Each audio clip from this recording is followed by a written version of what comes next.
সিলেটের ফাহিম আল চৌধুরী 1000 কোটি টাকার মালিক। আজকে ফাহিম সাহেবের এত টাকা হওয়ার পিছনে তার মা তার জন্য 2টা কাজ করে গিয়েছেন।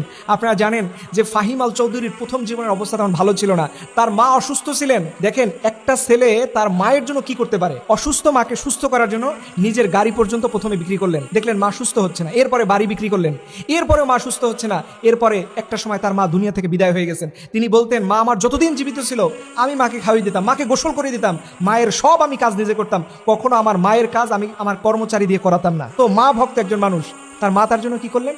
1 নম্বরে তিনি বলছেন, আমার মা যখন দেখলেন আমার গাড়িটা চলে গেছে, বাড়ি চলে গেছে, মায়ের চিকিৎসার পিছনে সব শেষ হয়ে গেছে, প্রতিদিন আমার মা আমার জন্য দোয়া করতেন, বলতেন, আল্লাহ আমার এই ছেলেটা তুমি এত সম্পদ দিবা, ও যেখানে হাত দিবে সেখানে যেন স্বর্ণ ফলে। ফাহিম চৌধুরী বলতে বাধ্য হয়েছেন যে আমি আমার জীবনে যেখানেই হাত দিছি সেখানে আমি স্বর্ণ পেয়েছি। আমার ওই মায়ের দোয়া আমাকে আজকে এই পর্যন্ত নিয়ে এসেছে, যেটা আমি গুণে শেষ করতে পারবো না।